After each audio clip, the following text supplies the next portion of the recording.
60ರಿಂದ 70 ಕೇಸುಗಳನ್ನು ಈ drunk and driving cases ದಾಖಲು ಮಾಡ್ತಾ ಇದ್ದೀವಿ. ಉಡುಪಿ ಜಿಲ್ಲೆ ಒಂದು ಶಿಕ್ಷಣ ಕಾಶಿ. ಡ್ರಂಕ್ ಅಂಡ್ ಡ್ರೈವಿಂಗ್ ಚೆಕ್ಗಳು ರೆಗ್ಯುಲರ್ಲಿ ಮಾಡ್ತಾ ಇದ್ದೀವಿ. 21 ವಯಸ್ಸಿಂದ ಕಮ್ಮಿ ಇದ್ದವರಿಗೆ ಬೇರೆ ಬೇರೆ ಕಡೆ ಆಲ್ಕೋಹಾಲ್ ಸರ್ವ್ ಮಾಡಿರುವುದು ಕಂಡು ಬಂದಿದೆ. ಈ ತರ ಚೆಕಿಂಗ್ ಇನ್ನೂ ಮುಂದುವರಿಯುತ್ತದೆ. ಉಡುಪಿ ಜಿಲ್ಲೆ ಒಂದು ಶಿಕ್ಷಣ ಕಾಶಿ. ಅದರಲ್ಲೂ ಸಹ ಮಣಿಪಾಲ ಏರಿಯಾದಲ್ಲಿ ಸುಮಾರು 30ರಿಂದ 35 ಸಾವಿರ ಬೇರೆ ಬೇರೆ ಕೋರ್ಸಸ್ ಓದುವಂತಹ ಸ್ಟೂಡೆಂಟ್ಸ್ ಬೇರೆ ಬೇರೆ ಇನ್ಸ್ಟಿಟ್ಯೂಷನ್ ಅಲ್ಲಿ ಓದ್ತಿದ್ದಾರೆ. ಹಾಗಾಗಿ ಆ ಏರಿಯಾದಲ್ಲಿ ಇರುವಂತಹ ಸ್ಟೂಡೆಂಟ್ಸ್ ಒಳ್ಳೆಯ ದೃಷ್ಟಿಯಲ್ಲಿ ಅವರ ಹಿತದೃಷ್ಟಿಯಲ್ಲಿ ನಾವು ಇತ್ತೀಚಿನ ದಿನಗಳಲ್ಲಿ ಸುಮಾರು ಆ ಏರಿಯಾದಲ್ಲಿ Friday, Saturday, Sunday drunk and driving ಚೆಕ್ಗಳು ರೆಗ್ಯುಲರ್ಲಿ ಮಾಡ್ತಾ ಇದ್ದೀವಿ.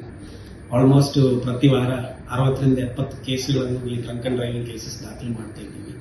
ಸೊ ಈ ಹಿನ್ನೆಲೆಯಲ್ಲಿ ಬರೀ ಯಾರು ಕನ್ಸ್ಯೂಮ್ ಮಾಡ್ತಾರೆ ಅವರ ಮೇಲೆ ಮಾತ್ರ ಆಕ್ಷನ್ ಆಗಿದ್ದು ಕಂಟ್ರೋಲ್ ಆಗಲ್ಲ ಅಂತ ನಿಟ್ಟಿನಲ್ಲಿ ನಾವು ಯಾವ ಬಾರ್ಗಳು ಹಾಗೂ ಪಬ್ಗಳು ರೂಲ್ಸ್ ಮೀರಿ 21 ವಯಸ್ಸಿಗಿಂತ ಕಮ್ಮಿ ಇರುವಂತಹ ವಿದ್ಯಾರ್ಥಿಗಳಿಗೆ ಆಲ್ಕೋಹಾಲ್ ಸರ್ವ್ ಮಾಡ್ತಾರೆ ಅಥವಾ ಪೋಟ್ಪಾ ಆಕ್ಟ್ ವೈಲೇಷನ್ ಮಾಡ್ತಾರೆ ಅಥವಾ 18 ವಯಸ್ಸಿಗಿಂತ ಕಮ್ಮಿ ಇರುವಂತಹ ಮೈನರ್ಸ್ಗೆ ಆಲ್ಕೋಹಾಲ್ ಸರ್ವ್ ಮಾಡ್ತಾರೆ, ಇದರ ಬಗ್ಗೆ ನಾವು ಚೆಕ್ ಮಾಡಬೇಕು ಅಂತ ಉದ್ದೇಶದಲ್ಲಿ ಈ ಸ್ಯಾಟರ್ಡೆ ಸಂಜೆ ನಾವು ಸುಮಾರು 7 ಜನ ಪೊಲೀಸ್ ಸಬ್ ಇನ್ಸ್ಪೆಕ್ಟರ್ ಹಾಗೂ ಇನ್ಸ್ಪೆಕ್ಟರ್ ಮಹೇಶ್ ಪ್ರಸಾದ್ ಅವರ ನೇತೃತ್ವದಲ್ಲಿ, ಅದೇ ರೀತಿ ಸುಮಾರು 50ಕ್ಕಿಂತ ಜಾಸ್ತಿ ಸಿಬ್ಬಂದಿಗಳು 6 ಸೆಪರೇಟ್ ತಂಡಗಳನ್ನು ಫಾರ್ಮ್ ಮಾಡಿ ಮಣಿಪಾಲ ಏರಿಯಾದಲ್ಲಿರುವಂತಹ 6 ಪಬ್ ಹಾಗೂ ಲಿಕ್ಕರ್ ಸರ್ವ್ ಮಾಡುವಂತಹ ರೆಸ್ಟೋರೆಂಟ್ಸ್ ಅಲ್ಲಿ ದಾಳಿ ಮಾಡಿದಾಗ ನಮಗೆ ಅಲ್ಲಿ ಸುಮಾರು 64 ಯುವಕರು ಮತ್ತೆ 23 ಯುವತಿಯರು 21 ವಯಸ್ಸಿಂದ ಕಮ್ಮಿ ಇದ್ದವರಿಗೆ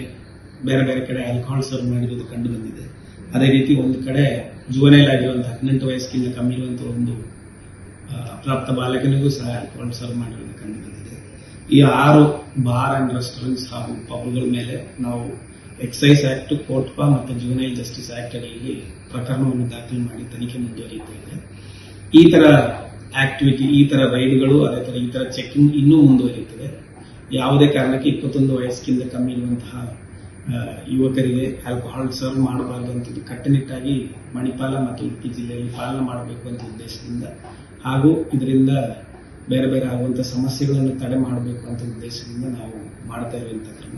ಈ ತರ ಕ್ರಮಗಳು ಇನ್ನೂ ಮುಂದುವರಿಯಲಾಗ್ತದೆ. ಈ 6 ಲೈಸೆನ್ಸ್ಡ್ ಬಾರ್ ಮತ್ತು ಪಬ್ಗಳಿದೆ ಅವರ ಮೇಲೆ ಮತ್ತೆ ಕ್ರಮ ಕೈಗೊಳ್ಳಕ್ಕೆ ನಾವು ಜಿಲ್ಲಾಧಿಕಾರಿ ಮುಖಾಂತರ ಎಕ್ಸೈಸ್ ಡಿಪಾರ್ಟ್ಮೆಂಟ್ನವರಿಗೂ ತಿಳಿಸಲಾಗ್ತದೆ.